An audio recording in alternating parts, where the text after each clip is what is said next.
Hey, hey, hey. It's Filter Free Friday, y'all. Listen, I am so glad y'all here. Let us just address the little elephant in the room. I haven't gone live all week. I watched the Super Bowl. That first half of the game was brutal. My beloved Kansas City Chiefs didn't even score a single point, and our quarterback, who is magical in other instances, just was on his back a lot. Uh, I wrote a whole article about it. Congratulations to my cousin Toonie and her beloved Philadelphia Eagles. I think, though, that on this lovely Valentine's Day, that it is important that I talk about friendships and love and organizations, including organizations like the the Kansas City Chiefs, because it's a good day to talk about unity and what it looks like to come together around a shared vision and mission. I think God is funny and amazing in a lot of ways. I got a chance to talk to my childhood friend, Big Head Marvin Lyman, this morning. I was calling him to see if he was at the gym and also to just give him some encouragement. But during that conversation, I heard he shared with me, kind of in passing, at the end of the conversation, that people come to him and ask him why or why does he support me, because I believe X. He didn't tell me what the X was, but if I know my fellow Kansas Cityans well, people were probably surprised that he supports me because I am also an avid supporter of the LGBTQ community. And what's most interesting about that is I was talking to a national Black expert in finance just last week, who asked me, was I lesbian? I was like, no. Why do you ask? And his response was, because you always take up for the LGBTQ community. And so, for those of you who are not aware, there's a reason why that is. My mom had a friend named Jackie. She was a family friend who used to do everything, kind of the odds and ends around my mother's house. Jackie was a lesbian woman. And when my mom died, Jackie moved back home, some in the South somewhere. I've forgotten what state, and certainly what city.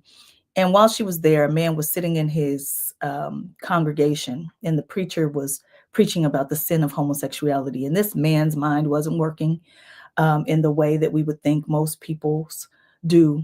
And so he took what the preacher said and then went to Jackie's home and raped her and then stabbed her 39 times, killing her. And it was that event that caused me to be less neutral. I am no longer an ally of the LGBTQ community. I am an advocate for the LGBTQ community. I am going to speak up, even though it doesn't not impact me. And that is important when I think about empathy, when I think about us making progress, when I think about even my beloved um, Kansas City Chiefs. It is not lost on me that my team seemed to be distracted. It's one thing to lose. It's a whole nother thing to get your butt handed to you, right? And um, if you ever get a chance to talk to Marvin, you ask him about the time we got into a fight in, I think it was third grade, and ask him about getting your butt handed to you, because he can tell you all about that. It is not a pretty sight.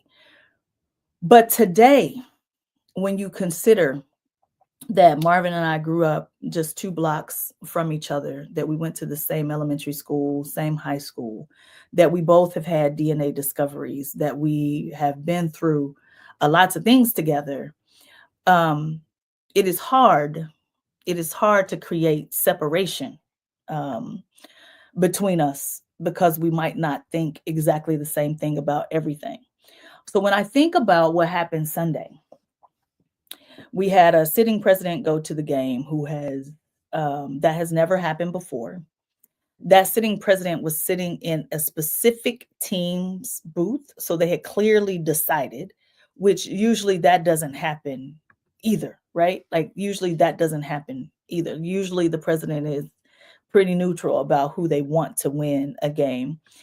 Um, you saw the family of the Kansas City Chiefs player, Mahomes' family. Let me just be clearly taking photos with President Donald John Trump, and um, it is public knowledge that President Donald John Trump has been attacking Taylor Swift, who is Travis Kelce's girlfriend. This is like world global news.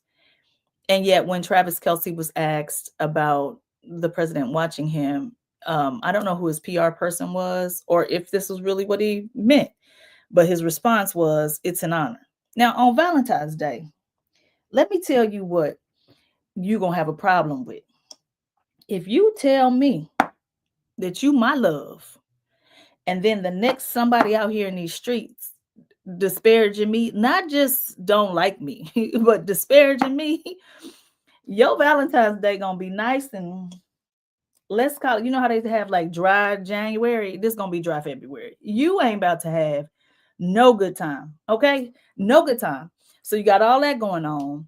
And then I just want you to imagine that we've got Isaiah Pacheco, who is a proud, it comes from a proud immigrant family. You've got all of the anti-racism things that were happening, and several of the Chiefs players were, part of that. I don't know what their political beliefs are, but if the 54 or 53 members of the Chiefs roster matches the nation, you have about 18 of them who would have been supporters of Vice President Kamala Harris last year. And so you've got this team, this organization where people believe different things. That's always the case. And you might notice I got my little paper here today because I wanted to talk about what this has to do with unity versus uniformity. Okay. Because we tend to think the fact that somebody would even ask, how do you support Nicole when she believes a thing? And just so you know, I don't know what the thing is because my friend Marvin didn't name it. I think he'd be scared of him, like punch him in the mouth or something. Yeah, he needs to go to therapy because I have not hit anybody, like physically hit somebody. I don't know, feel like 20 years or something. I don't know. I don't know why he's scared. Y'all go help him out. But in every single situation, this is in your personal relationships. This is, in your friendships. This is in marriages. This is in like where you work. There's a set of values that the organization, the relationship has over here. Okay. And then you have a set of values, right? Like you got a set of values too. These are yours. So we're going to call this your values, and this is their values. Okay.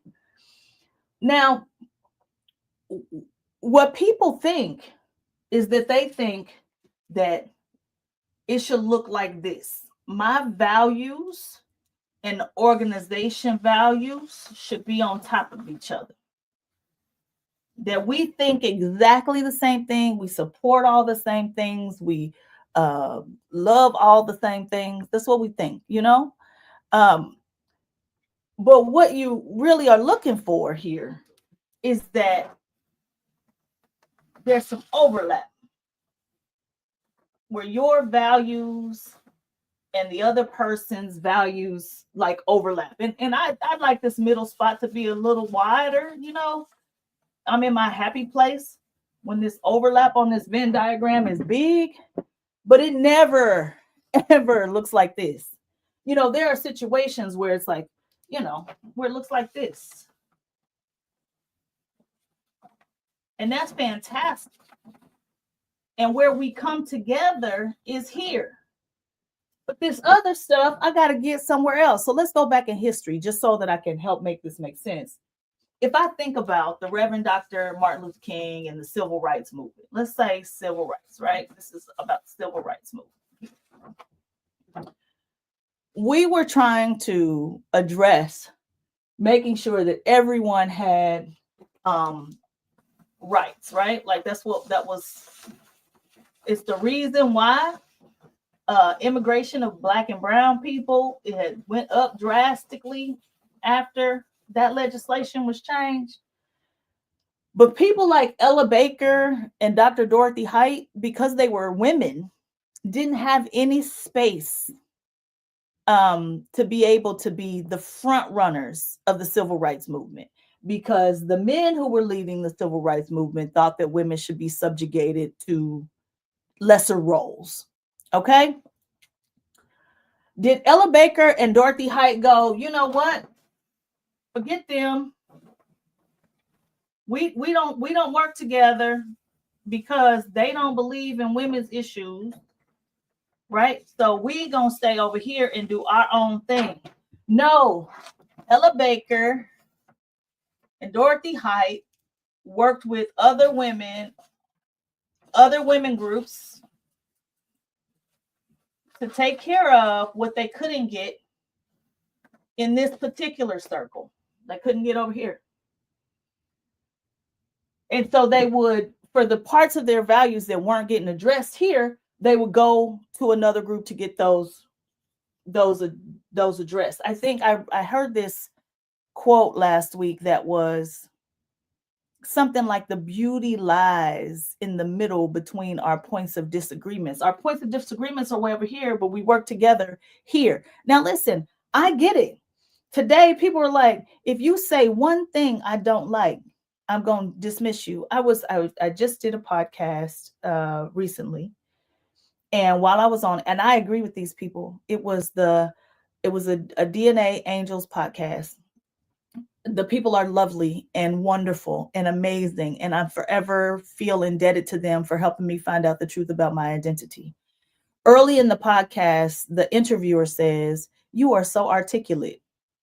Just go ahead and type in the chat what the problem is with me being a Black woman, and someone is suggesting that I am articulate. One, she's accurate, but two, what's the problem? You already know what the problem is. So I could have been like, this we just don't see things the same way. That's a subtle act of exclusion, which it is, right? Which it is. But there are so many things. The rest of that podcast was absolutely amazing, and we're able to progress the work because we can unify here. Uniformity does not exist, and quite frankly, it is the problem in most of our romantic relationships. We expect our spouses to be our best friends, our confidants. We expect them to be our cheerleaders. We expect them to be everything for us. That's a fairly new concept.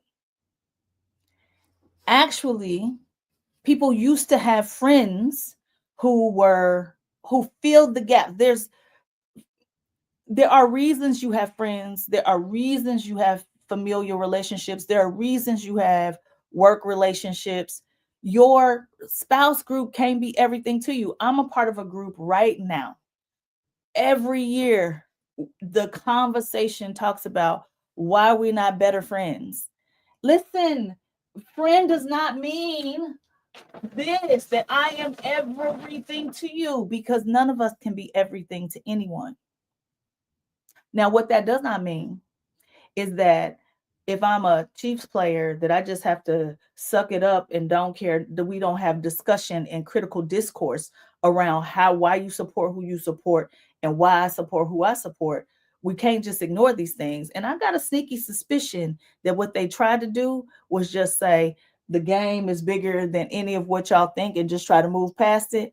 Meanwhile, there were lots of political distractions on display at that Super Bowl on Sunday. Now, we lost. I ain't trying to make up no excuses for why we lost. I'm making excuses for why we got our butts handed to us in the way that we did. Could we not handle their O-line? Yeah. But that don't explain dropping balls, wide open passes. That don't explain that. It really doesn't. It doesn't explain how we weren't able to, I don't know. I think it's interesting how when we have points of agreement, how we still will go to the edges and say, can't work with you because this current situation that we're in, my loves, on Valentine's Day, I think is important to talk about. We we we like to elevate Minister Malcolm X. We like to elevate Reverend Dr. Martin Luther King. But these were men who figured out how to work with anybody. There towards the end, Minister Malcolm was like, I will work with anybody. It's on video who is wanting to progress the mission, which is this center spot here where we come together. And hatefulness understands this. Hatefulness understands this. If you hate who I hate, come along. But people who have well-meaning intentions just like to be separatists. You know what was the thing that hurt my heart the most this week? As I was watching people give their commentary on the Super Bowl, the debate about what blackness is.